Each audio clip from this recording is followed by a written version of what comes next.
the near-death experience stuff, a lot of these people come back with tours of heaven that they remember. Yeah, well, is that an actual tour, or is that something that's created in their minds through their subconscious? You're an agnostic. I'm not an agnostic. I'm a full-on atheist, bro. Okay. I am a full-on... Look, I was raised in the church. I understand the power of the church. I support the power of prayer. He mapped out heaven and hell. Man, he mapped out something he saw in his head, man. I'm not going to... I don't buy into it. I don't buy into it. So what happens when you die? Your energy is neither created nor destroyed. Okay. It is changed. Second law of thermodynamics. Well, these people were saying that when you die, you still have your body.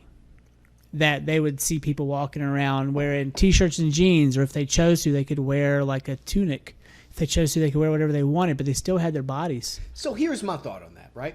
If, in my mind, or your mind, or whoever's mind, if they've created strong enough, right, in their mind, this idea of an afterlife, as you're going through this near-death experience, you're probably going to see that afterlife because that's what your brain has been conditioned through thinking what it is. Those are electrical impulses. Well, they're also saying that children choose their parents, that when they come to Earth, we get to choose our parents. Like, we get to say we want to be with those people. Because apparently, at any given time, with 8 billion people on the planet, there are how many people conceived with a child inside them? Oh, God.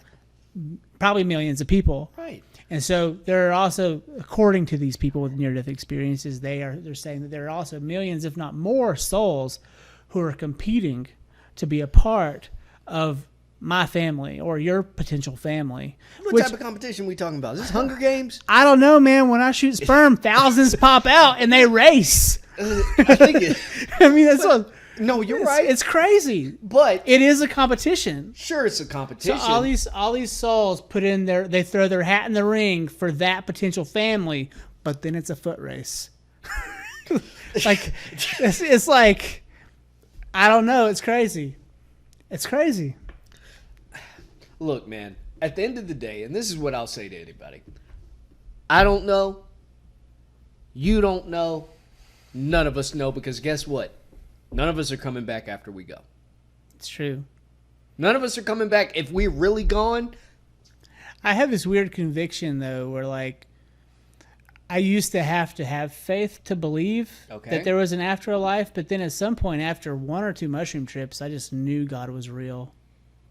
And it wasn't like, oh, this is chemical, this is this, and this is that. I couldn't. See, and I've done the opposite. And maybe it's just depends on who we are. Yeah, I firmly believe it. I firmly believe that's part of the trip. It's part of the trip. Do I feel like my atoms, my energy, everything about me, for sure is going to go somewhere? Absolutely. Well, Absolutely. This guy said that he was doing a tour of the place where the Hall of Souls, where people come back from Earth or the terrestrial plane, not just Earth, because obviously there's thousands of planets that have Earth life on them. But they said that they come back, and when they come back, they're greeted by their spirit guide who was with them the whole time they were alive.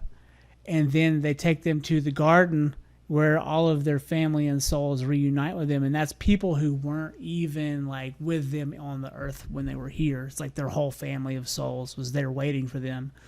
And according to this person, a lifetime to people in that realm is only like a matter of weeks or months. It's not even like they're just going to camp.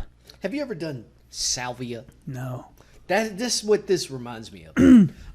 So I'm actually pretty straight-laced if you think about it. No, you're not. To be talking about crazy stuff. How are you straight-laced? I mean, I don't get stoned all the time, and I'm not high as a kite all the time. Just a little bit. Sometimes. Just a little bit. But I don't drink. I'm not like... Sure.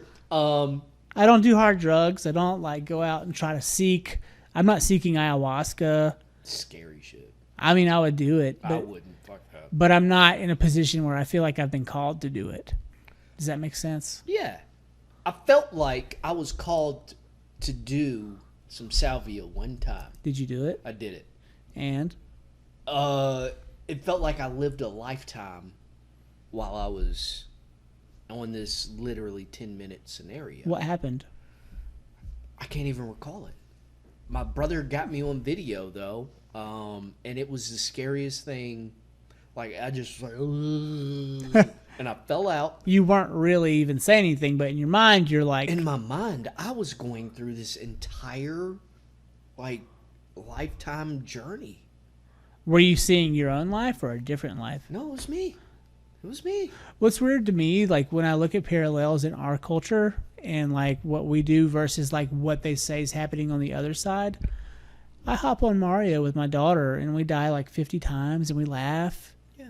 And we laugh about it, but then we're back here and we're still here. Yeah. But then we play again and we go as hard as we can, we try as hard as we can, and then we die. And we laugh. And I'm thinking to myself, like, that might be How this is, how it plays out. yeah, like I one think life it after is. another, and we embed ourselves deeper and deeper and deeper. Because there was a game I was playing one time where I had to play a game in the game. It's crazy. They do that in Grand Theft. See, I'm not a gamer, so I don't. So you go into the arcade, and then there are these little mini quests, and and you have to play a mini quest. It's like Centipede or something, and you're playing it as the character in that game. And they do that to fuck with your head. The programmers are doing that on purpose to make you think, what? I'm in the game, but now I'm playing a game in the game? You watch Rick and Morty, don't you? No, but it's like that. It is. It is, man. Yeah. You're in the game. You're in the game. Is this the game?